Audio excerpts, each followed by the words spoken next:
Paano nga ba mga kadaba ini-edit ang mga ganitong video mga kadaba? Ayun mga kadaba. Oh. 'Di ba?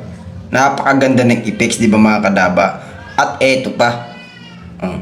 'Di ba napakalupit? So paano nga ba yan ini-edit mga kadaba?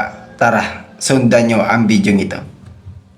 So ganito lang yun mga kadaba ginagawa mga kadaba. O siyempre una ang gagawin natin, open natin yung camera. Pagka-click sa camera mga kadaba, di siyempre kung may nakikita ko dyan, may nababasa ko dyan na film, i-click mo lang yan.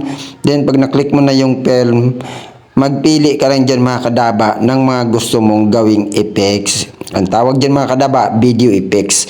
So ganito ko lang yung mga kadaba ginawa. Yung video na yun mga kadaba, yung maganda yung mga disenyo ng pagkagawa ng mga video, yung effects mga kadaba. Di ba napakalupit mga kadaba ng mga effects ng mga ganun mga kadaba. So bali ganun ko yung mga kadaba ginawa. Dito ko lang sa cellphone yung kinuha mga kadaba, yung iba kong mga video. So dapat mga kadaba yung cellphone muna ay Tecno Spark 10 Pro. So bali mga kadaba ang ginagamit ko talaga ng cellphone, Tecno Spark 10 Pro. So dito ko nakuha yung mga kadaba, yung mga video effects ng mga kadaba. So marami ditong pagpipilian mga kadaba. Mamili ka lang dyan. Halimbawa ito mga kadaba. Kailangan natin mag-shoot ng video. And then, i-click mo lang yan.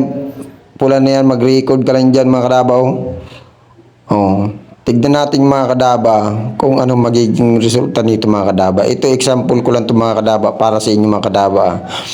Para kahit papano may matutunan ka ng mga kaunting tips na galing sa akin na nalaman ko na siyempre kailangan ko din i-share sa inyo para malaman nyo din siyempre ang mga technique na mga ginagawa ng ibang content creator. Ayan so tignan nyo si kadaba ba daw, may pa picture pa, may pa video pa.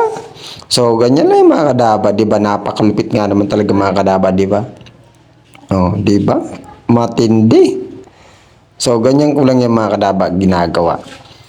So, bali ganito mga kadaba ang magiging resulta. Tignan natin mga kadaba. So, eto na mga kadaba, yung sample nun mga kadaba. Ito na yung resulta mga kadaba.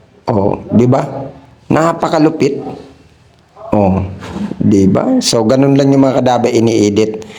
So, kung may natutunan ka mga kadaba sa video ito, paki-follow and paki-share naman ng video ito. And then, paki-subscribe. Thank you very much. Hanggang dito na lang ang video nito.